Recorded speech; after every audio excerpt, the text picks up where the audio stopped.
All right, let's get right into it. A little while ago, the entire EV world just lit up because of a single social media post. And get this, it wasn't a new car, it wasn't some crazy new tech, it was a birthday card. The Chinese EV maker NIO went public and congratulated its old-school rival Mercedes-Benz on its 140th birthday. And that one simple post kicked off this massive storm of speculation. And it really is odd. I mean, think about it. When's the last time you saw Ford sending flowers to Chevy? Or a BMW tweeting a big happy birthday to Audi? The car industry is built on this cynical, aggressive advertising, where everybody is trying to one-up the other guy. So when a relative newcomer like NIO does this, it makes everyone ask one big question. And that's exactly what everyone started wondering. Is this just a nice, friendly gesture, or is this a public signal, a little hint that a huge technology partnership between these two is about to happen? Well, that's what we're going to break down right now. We're going to look at the history, the evidence, and figure out what's really going on here. Okay, so before we even get into the partnership rumors, you kind of have to understand the company that made the post in the first place. See, the answer to whether this is some secret code or just business as usual, it might actually be hiding in NIO's very unique company DNA. To really get it, you need to know the NIO playbook. They have this super strict internal rule. You do not trash talk the competition, ever. Their salespeople are literally forbidden from saying bad things about other car companies. Instead, they're told to show respect, especially to the big German luxury brands. Now, why would they do that?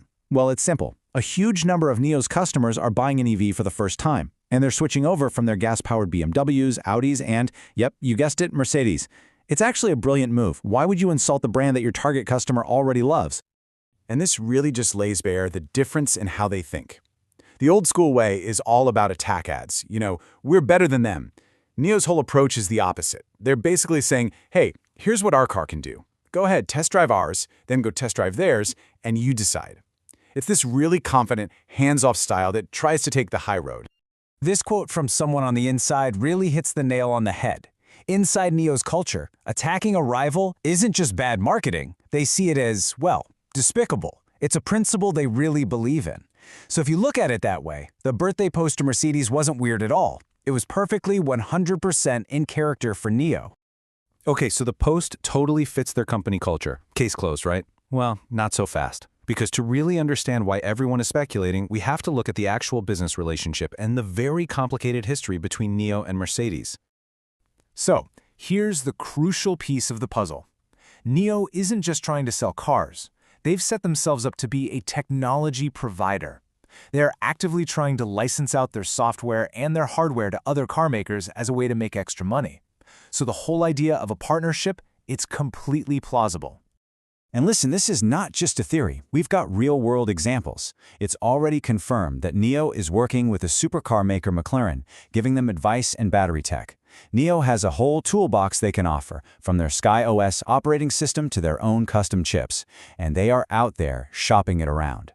A deal with a giant like Mercedes would fit right into that strategy. But here's the twist in the story. This isn't the first time these two companies have been connected. There were some really strong rumors a while back about a partnership, specifically around NIO's amazing battery swap technology. And that deal, it completely fell apart. And the reason it supposedly failed comes down to one simple thing: brand ego.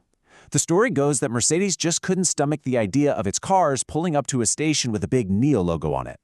They allegedly wanted to slap their own three-pointed star on the battery swap stations and basically call the technology their own.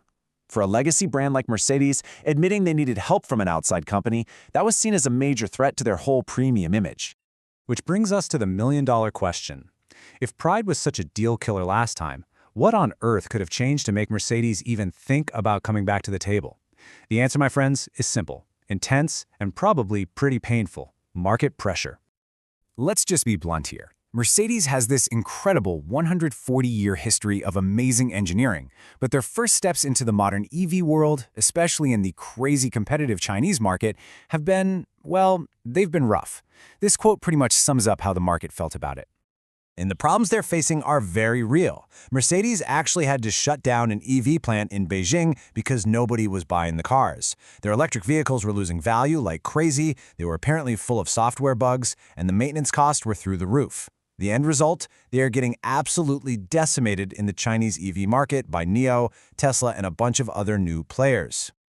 So, you see, things are totally different today compared to when that last deal fell through. Mercedes is not negotiating from a position of strength anymore. To survive and actually compete in the biggest EV market in the world, they desperately need a tech boost, and fast. That brand pride, it might just be a luxury they can no longer afford. So let's put all the pieces together. On one hand, the case against the deal makes sense. The birthday post is totally normal for NIO's culture, and that brandy ego that killed the last deal is still a huge factor for a company like Mercedes. But the case for a deal is suddenly incredibly strong. Mercedes is in serious trouble in China, and NIO just happens to have the exact tech they need and a business model ready to share it. So, what's the real deal here? What's the final takeaway?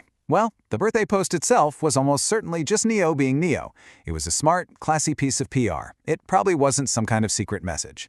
But it accidentally shined a huge spotlight on a deeper truth. The business logic for a NIO and Mercedes partnership has never, ever been stronger. The market reality is just washing away all the old reasons not to do it. And all of this leaves us with one last thing to think about. As the entire car industry goes through this once-in-a-century revolution, the old giants like Mercedes are facing a really tough choice.